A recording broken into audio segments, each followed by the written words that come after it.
So, what happened to Abomination in the MCU?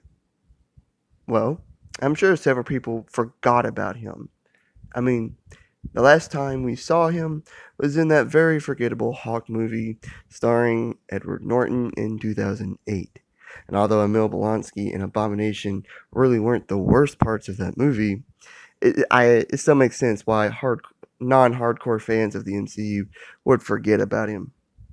But then, good old Marvel Studios did it again. As in the trailer for Shang Chi Legend of the Ten Rings, we see Abomination fighting who looks to be Wong, or possibly just another sorcerer, in some sort of cage fighting arena thing. What? How the frick did he get there? Where has he been for the last 13 years? Well, here's what I know about the whereabouts of Emil Blonsky in the last 13 years, since 2008. And if I get any of this information wrong or mixed up, just let me know in the comments. That'd be great. Uh, but here we go.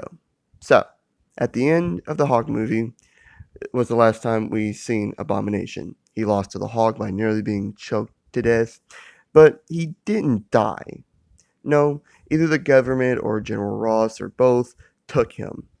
In 2012, General Ross tried to get him to be a part of the Avengers Initiative instead of Hawk. And at that time, that would have made more sense. I mean, Bruce Banner turned into a rage monster that he or no one could control, while Abomination retained Blonsky's personality and military training and experience, and probably would have been a lot easier to work with during the Battle of New York or any other time. That scene with the shield helicarrier with the rock, raging or whatever, wouldn't have happened.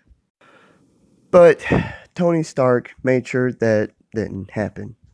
After that, Abomination was taken to a high secure facility placed in Alaska. Must have been some facility to keep a monster like him trapped in there. And then there were plans to have him return in Avengers Age of Ultron, but those plans were scrapped pretty early on, which I think would have been kind of interesting. I wonder what role he would have played in that movie. Like, what were they planning? If you know, please comment so I can know. But he probably would have been one of Ultron's like henchmen, like Pietro and Wanda. But whatever.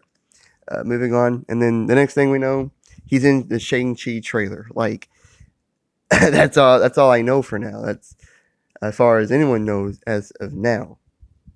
I will say, I doubt he'll play a major role in this movie. But it is good to see him return. Like I said, he wasn't the worst part of the 2008 Incredible Hulk movie. Also, this is just speculation, but if he does show up more often in the future, I think it's safe to say he'll either show up in the She-Hulk series coming to Disney Plus, or Marvel Studios will eventually debut the Thunderbolts. Either way, I'm glad he's back in the MCU. He's a great villain, and he kind of deserves to be here, in my opinion.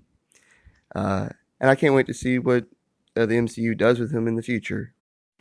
But anyways, like and subscribe, leave a comment, and hit the notification bell to be notified of all my future videos and all the great stuff. I'll catch you on the next one. Have a great day. Peace.